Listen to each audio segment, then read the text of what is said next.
मेरा नाम रुखसाना है। मैं आपकी बायो की टीचर। हम लोगों ने बायोलॉजी का जो है 4th चैप्टर स्टार्ट किया हुआ है और इसके बीच में हम अब सेल्स के बारे में भी पढ़ रहे हैं। हम आज हमारा टॉपिक जो है वो सेलुलर स्ट्रक्चर एंड फंक्शन।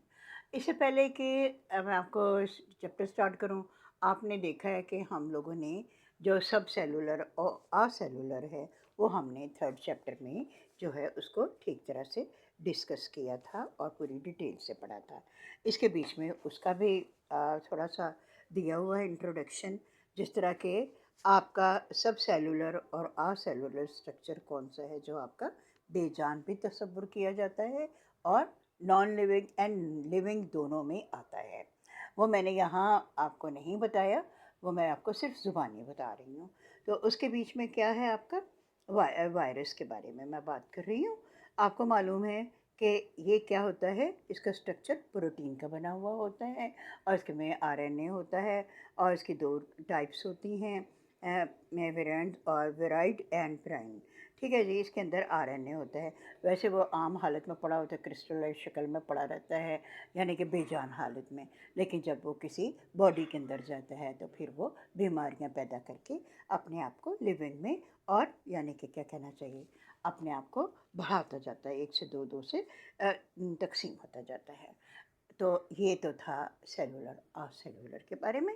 अच्छा, अब हम आते हैं सेल वॉल की तरफ से। ये जो हमारा सेलुलर स्ट्रक्चर एंड फंक्शन, यानी कि सेलुलर स्ट्रक्चर क्या कि हमारी जो सेल्स हैं उनमें कितने इनका जो जो सेल्स वॉल्स हैं इन कौन कौन सी हैं और इनका स्ट्रक्चर क्या है। उसके बाद हम इसका फंक्शन नेक्स्ट जो मेरा होगा लेक्चर उसके बीच में हम उनका फंक्शन जो है डिस्क्राइब करेंगे।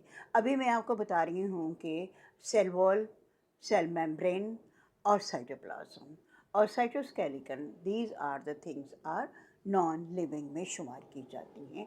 ये लिविंग में शुमार नहीं करी जाएंगी क्योंकि आपको मालूम है सेल के अंदर क्या पाए जाते हैं, ऑर्गेनेलीज पाए जाते हैं।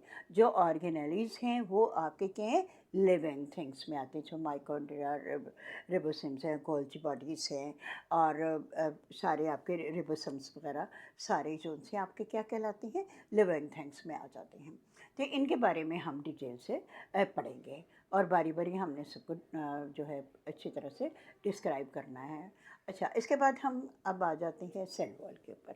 आपको सेल वॉल बता दूँ, it is a compose of cell wall जो होगी बैक्टीरिया की किससे होगी बनी हुई, शुगर अमाइनो एसिड्स वगैरह की बनी हुई होती है। और जब ये शुगर और अमाइनो एसिड की बनी हुई होती है, आपकी बुक में भी दिया हुआ है। आप इसके बाद पेप्टिटाइड गोलोजिन भी है, फिर उसके बाद उसके जो आपकी है कौन सी है फंजाई की दीवार है, ये आपने पहले ही देखा था। मुख्तलिफ़ किस्म की किसकी होती है, काइटिन की होती है और उसके अलावा ग्लूकेन्स एंड प्रोटीन्स की होती है। ठीक है ना। और अब जिस वक्त हम आते हैं सही उसकी तरफ, प्लांट की तरफ, तो प्लांट की आपको मालूम है दीवार किसकी होती है, सेलुलोज की होती है। और सेलुलोज की आपको दीवार जो सी आपको मालूम है ये किसकी होती है, प्लांट में पाई जाती है। और अब हम देखें कि इसका काम क्या है।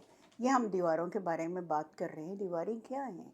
जैसे हमारे घरों की दीवारें भी हमारे लिए प्रोटेक्शन का काम करती हैं, इसी तरह ये प्लांट्स की और बैक्टीरिया की और आप फंजाई की और इसी तरह से डिफरेंट जो भी हमारी सेल्स होंगे उसकी जो हम वॉल्स के बारे में, उनके स्ट्रक्चर्स के बारे में पढ़ेंगे। तो इनका काम सिर्फ protection of that the body, और उसमें क्या होता है, किसी बॉडी की बॉडी को बिल्कुल स्ट्रेट रखना, उसकी बनावट को कायम रखना। आप देखते हैं अक्सर पौधे जो होते हैं वो आप कितने बड़े होते हैं, उनके साथ टेक लगा के खड़े हो जाते हैं तो वो हल्का से झुक के लेकिन वापस अपनी हालत पे वापस आ जाते हैं। ऐसा नहीं होता कि वो टूट के गिर जाएं या उनकी शेप बदल जाए। और ये प्लांट की जो आपकी वॉल है, इसका क्या काम है, ये उसको सपोर्ट करती है और उसकी प्रोटेक्शन करती है। सर्दी गर्मी हवा में इतने ज़ोर ज़ोर से देखते हैं आप, हवा चलती है और कितनी दूर तक इनके पत्ते वगैरह तोड़ के चले जाते हैं, लेकिन दरख्त जो है वो अपना हचकोले खा के फिर वापस आ जाता है। तो ये क्या है, इसकी प्रोटेक्शन है। इसी तरह आप देखें तमाम बॉडी जो होती हैं इनके ऊपर जो भी आपकी سیل وال پائی جاتی ہے وہ سخت ہوتی ہے، اس کا آؤٹر کور جو ہوتا ہے وہ بہت سخت ہوتا ہے۔ آپ نے سم ٹائم تو دیکھا ہوگا کہ ہم جو بڑے بڑے درخت، پرانے درخت ہوتے ہیں، ان کے آپ نے دیکھی کتنی سخت باڈی ہو جاتی ہے کہ اس کو آپ کسی چیز سے توڑیں بھی تو نہیں ٹوٹتی۔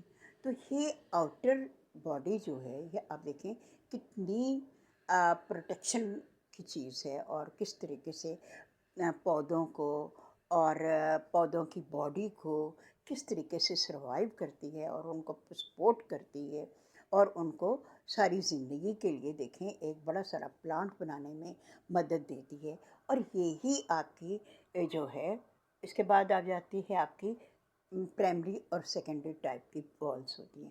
پرائمری اور سیکنڈری وال جو ہیں وہ ہم پڑھیں گے ڈیٹیل کے ساتھ کہ وہ کس ٹائپ کی ہیں، وہ کس ٹائپ کی پروٹیکشن پودوں کو فراہم کرتی ہیں، اور ان کی وجہ سے کس طریقے سے ان کے بیچ میں جو ٹرانسپورٹیشن ہوتی ہے اور ان کی فوڈ کی ہوتی ہے، آکسیجن کی کس طریقے سے انٹری ہوتی ہے، اور کس طریقے سے یہ اپنے پورے پلانٹ کو کس طریقے سے بنا کر اور کس طرح یہ ہمارے لیے فیوریبل ثابت ہوتے ہیں۔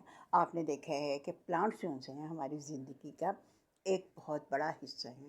آپ نے نوٹ کیا ہوگا کہ اس سال اتنی شدید گرمی پڑی ہے کہ بے انتہا پوری دنیا میں۔ اس کی بیسک وجہ کیا ہے کہ ہم لوگوں نے، میں نے آپ سے پہلے ذکر کیا تھا کہ پودوں کو کاٹ کر، پہلے ہم نے چیپٹر میں انٹروڈکشن پڑھا، پودوں کو کاٹ کر اپنی فیسلٹیز حاصل کرنی، اپنے گھر بنا لیے، بلڈنگیں، فیکٹریاں اور پتہ نہیں بہت کچھ، جس کی وجہ سے پلانٹس کی جو ہماری کیا کہنا چاہیے کہ ہماری ہوا کا حصہ ہے، ہماری آکسیجن کی اس کا حصہ ہے، ان کو ہم نے ختم کر دیا ہے۔ ان کی ختم کرنے کی وجہ سے ہمارے ویدر میں جو ہے، انوائرمنٹ میں، ہمارے ماحول میں کتنا فرق آیا ہے۔ دیکھیں گرمی کی وجہ سے بے انتہا پرابلمس ہوئی ہیں، اور یہی وجہ ہے کہ پلانٹس جو سے ہیں وہ ہمارے لیے ایک آکسیجن کی قائم رکھنے کا بدل ہے۔ یوں کہنا چاہیے کہ ہماری دنیا میں اگر پلانٹ کی زیادہ ہو اور زیادہ سے زیادہ ہو سکے کہ ہم پلانٹ لگائیں تو زیادہ سے زیادہ جنگل بنائیں تو اتنا انوائرمنٹ جو ہے وہ خراب نہ ہو، جس کی وجہ سے اتنی زیادہ پرابلمس کریٹ ہوں۔ تو یہ تو ہمارا سیلولر اسٹرکچر تھا۔ اس کے بعد ابھی ہم فنکشن جو ہے وہ ہم اپنا نیکسٹ چیپٹر میں دیکھتے ہیں، اور اس سے پریویس والے میں ہم پڑھ چکے ہوئے ہیں۔ یہ اب ہمارا تھرڈ لیسن ہے، اور امید ہے جتنا میں نے آپ کو بتایا ہے شاید سمجھ آ گیا ہو آپ کو، اور باقی آپ اپنا خیال رکھیے اور اچھی طرح سے پڑھیے۔ میری دعائیں ہیں آپ کے لیے۔